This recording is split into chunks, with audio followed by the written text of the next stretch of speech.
ஒரு மனிதருடைய வாழ்க்கையில் தொழில் அப்படின்றது ரொம்ப முக்கியமான விஷயம்.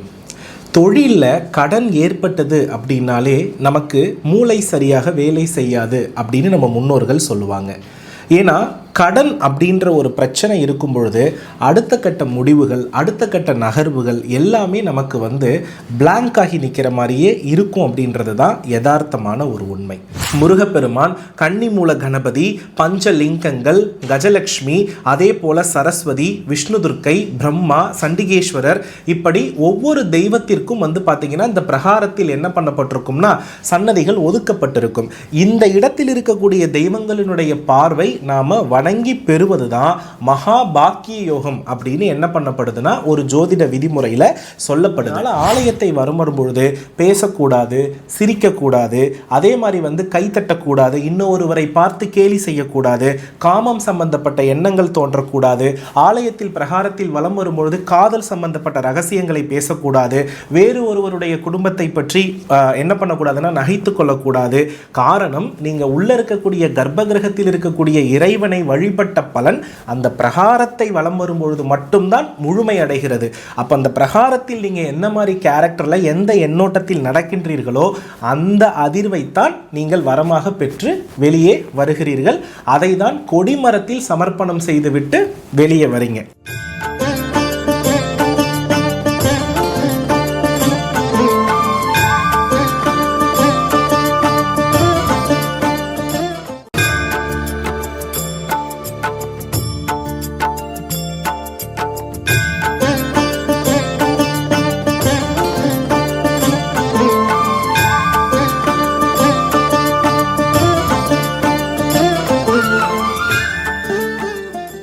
ஸ்ரீ குருப்யோ நமஹ, ஸ்ரீ மாத்ரே நமஹ, ஓம் அகத்தீசாயை நமஹ.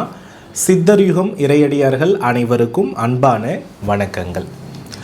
ஒரு மனிதருடைய வாழ்க்கையில் தொழில் அப்படின்றது ரொம்ப முக்கியமான விஷயம்.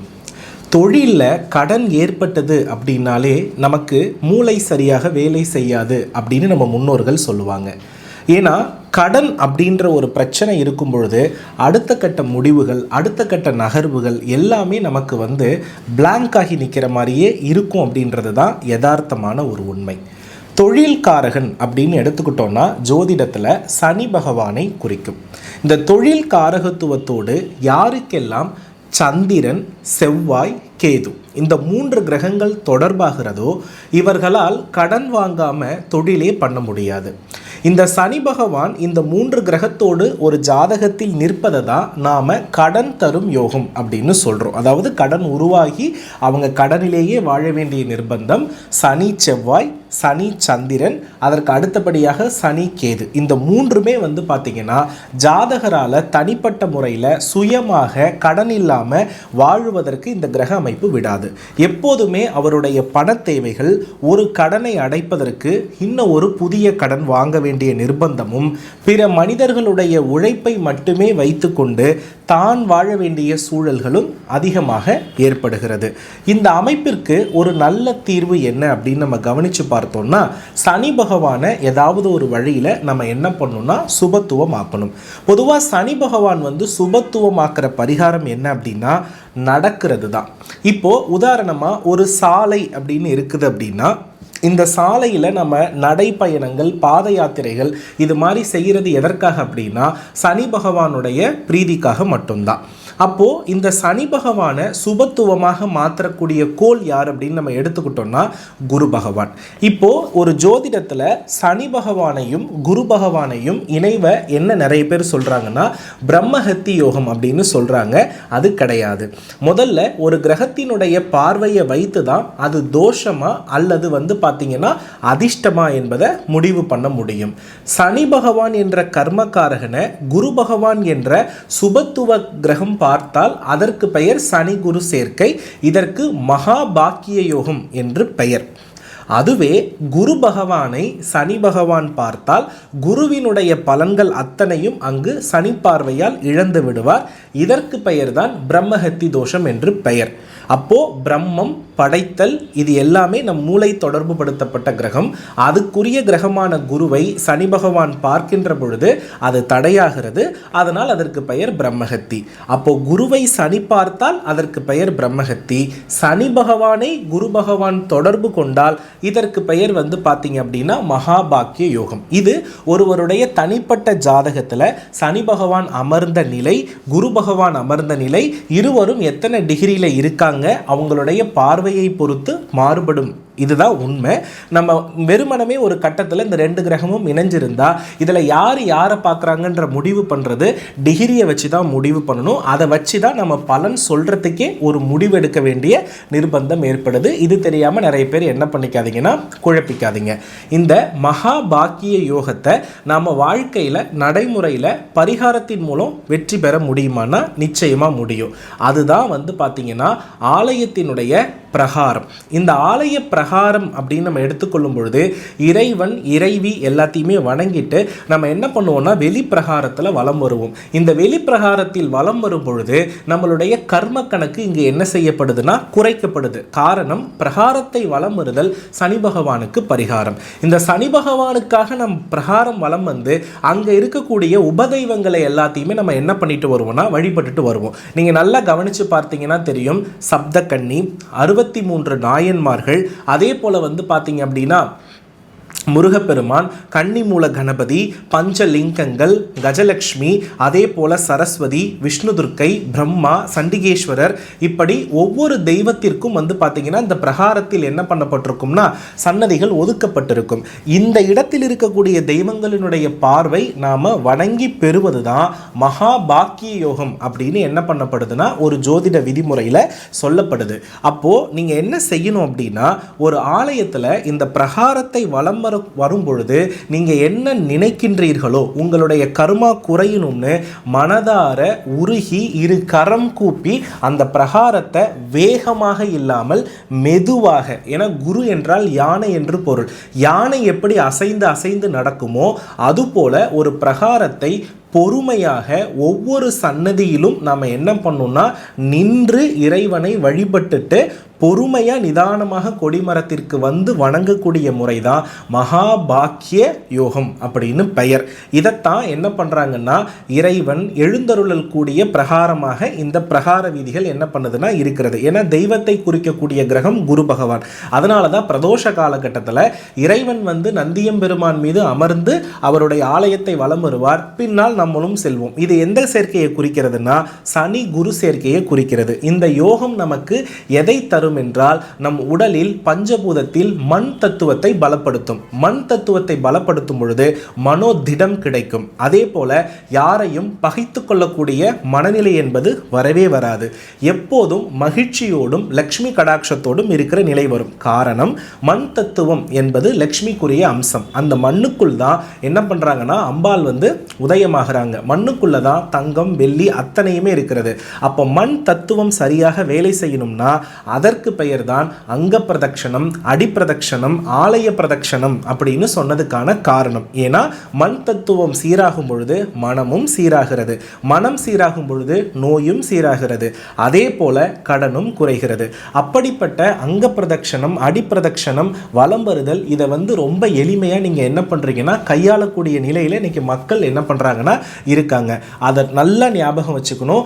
ஆலயத்தை வலம் வரும் பொழுது யானை அசைந்து அசைந்து பொறுமையாக மெல்ல மெல்ல மெல்ல மெல்ல நகர்ந்து இறைவனை வழிபடுவது போல் யார் ஒருவர் இருக்கிறாரோ அவருக்கு தான் குருக்காரகத்துவத்தின் பலன் கிடைக்கும். குரு என்றால் கோடீஸ்வரன், அவனே குபேர நிதியினுடைய அருளை பெற்றவன். அப்ப நல்லா புரிஞ்சுக்கோங்க, குபேர நிதி எப்படி இருப்பாரு? உடல் பருமனோடு இருக்கிறத உங்களால கண்கூடாக பார்க்க முடியும். அப்போ அவர் வலம் வரும்பொழுது ஒரு உடல் பருமனோடு இருப்பவர் எப்படி வருவாரோ அதுபோல அந்த பொறுமை, பணிவு, தன்னடக்கம், ஆணவம் இல்லாத நிலை, இது எல்லாம் குருவின் தன்மை. தன்மை, இதெல்லாம் யாருக்கிட்ட இருக்கும்னா பூமி அதிராமல், வேகமாக ஓடாமல், பதட்டப்படாமல் நிதானமாக இருப்பவரிடத்தில் இருக்கும். அதனால தான் நல்லா கவனிச்சு பாருங்க, மகாலட்சுமி தேவி அடக்கமாக அமர்ந்திருப்பார்கள். சரஸ்வதி தேவி எப்படி இருப்பாங்கன்னா கால் மேல கால் போட்டு அமர்ந்திருப்பார்கள். இதிலிருந்து குருக்காரகத்துவமும் செல்வமும் யாரிடத்தில் இருக்கிறதோ அவரிடத்தில் பணிவும், அதே சமயத்தில் பார்த்தீங்கன்னா எதையுமே பெரிதாக வெளிக்காட்டி கொள்ளாத தன்மையும் இருக்கும். இதுதான் லட்சுமி அருள் பெற்றவர்களுடைய முதல் அறிகுறி.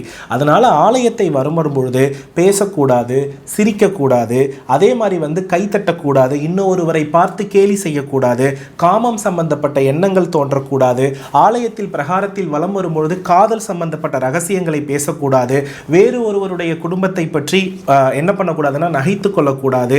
காரணம், நீங்க உள்ள இருக்கக்கூடிய கர்ப்ப கிரகத்தில் இருக்கக்கூடிய இறைவனை வழிபட்ட பலன் அந்த பிரகாரத்தை வலம் வரும்பொழுது மட்டும்தான் முழுமை அடைகிறது. அப்ப அந்த பிரகாரத்தில் நீங்க என்ன மாதிரி கேரக்டர்ல எந்த எண்ணோட்டத்தில் நடக்கின்றீர்களோ அந்த அதிர்வைத்தான் நீங்கள் வரமாக பெற்று வெளியே வருகிறீர்கள். அதை தான் கொடிமரத்தில் சமர்ப்பணம் செய்துவிட்டு வெளியே வரீங்க. ஆகையினால உங்க வாழ்க்கையில கர்ம கடன் குறைந்தவர் எப்படி இருப்பார்னா ஆணவம் இல்லாமல் இருப்பார், கோபம் இல்லாமல் இருப்பார், அகங்காரம் இல்லாமல் இருப்பார், யாரையும் பார்த்து கேலி செய்ய மாட்டார், இன்னொருவருடைய வளர்ச்சிக்கு பொறாமைப்பட மாட்டார். இது எல்லாமே தன்னால் ஒரு விஷயத்தை உருவாக்க தெரிந்த மனிதருக்கு மட்டும் இருக்கக்கூடிய குணம்.